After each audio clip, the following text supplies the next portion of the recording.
Sir देखिए, माहौल शुरुआत ही तो गर्मा गर्म माहौल बन गया। मैं नहीं चाहता था कि शुरुआत में इतना माहौल गर्म हो। बाहर तो गर्मी है ही, अंदर कम से कम ठंडक रहे, लेकिन गर्मी नजर आई है। मूल प्रश्न है आपका ओपनिंग रिमार्क, कानून की दरकार क्यों पड़ी और इस कानून के लागू होने से क्या परिस्थितियां बदलेंगी? श्रीमती शीला दीक्षित जी हमारे बीच में नहीं है, लेकिन भारतीय जनता पार्टी ने और केजरीवाल जी ने उनके बारे में दुनिया भर का झूठ फरेब उगला और दुनिया भर के झूठे सच्चे डॉक्यूमेंट दिखाते रहते थे। आज ईडी ने क्लोजर रिपोर्ट दाखिल की है कि कॉमनवेल्थ के अंदर किसी तरह का कोई घोटाला नहीं है और आज उसकी क्लोजर रिपोर्ट दाखिल की है जो है।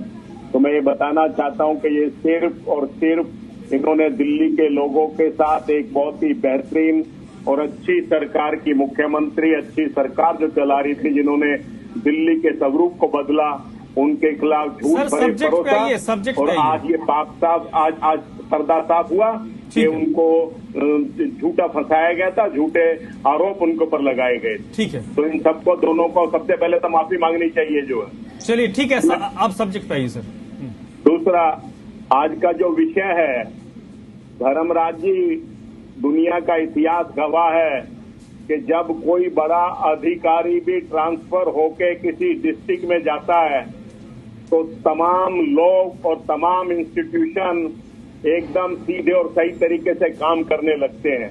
ये तो सरकार बनी है नई इतने सालों के बाद, लेकिन सरकार नई बनने के बावजूद स्कूलों ने इस तरह से फीस वृद्धि की, तो इससे साफ अंदाजा लग जाता है कि कहीं ना कहीं ये सरकार पूरी तरह से जो पहले था पैसा दो धंधा लो, ये दिल्ली के लोगों के साथ करने जा रही है और इसकी विश्वसनीयता खत्म हो गई है। उसके कारण आज एक कानून लाके लीपापोती करनी पड़ रही है। ये बहुत ही निराशाजनक है और बहुत ही निंदनीय है कि इतना अच्छा प्लेटफॉर्म चल रहा था, इतना अच्छा ठीक ठाक से चल रहा था, लेकिन जिस तरह से मीनाक्षी जी ने भी कहा कि प्राइवेट स्कूल एसोसिएशन के अध्यक्ष वो पूरी तरह से इनके साथ मिले हुए हैं, लेकिन उसके मिले हुए का मतलब ये नहीं है कि वो बच्चों का शोषण करें, दिल्ली के पेरेंट्स का शोषण करें। दिल्ली में प्रधानमंत्री जी ने चुनाव पूर्व जब भाषण दिए तो उन्होंने दिल्ली के लोगों को, दर्द को, उनकी तकलीफ को समझा, जाना, क्योंकि एक सर्वे के अंदर ये कहा गया कि 79% बच्चे जो सरकारी स्कूलों में पढ़ रहे हैं उनका ग्रोथ सामान्य से कम है और इसलिए उनका ग्रोथ कम होने के कारण ये सच्चाई है कि लोग अपने बच्चों को अच्छा खाना भी नहीं खिला पा रहे।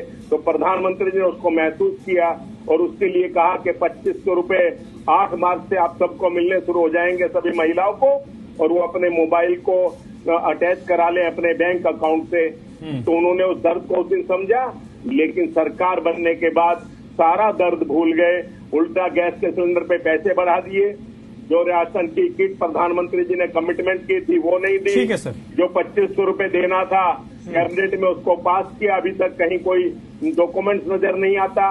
चलिए ठीक है सर, मैं ये जो जिस विषय पे हम बात कर रहे हैं ये भी बहुत महत्वपूर्ण विषय है, मैं इससे बिल्कुल डिरेल नहीं होना चाहता।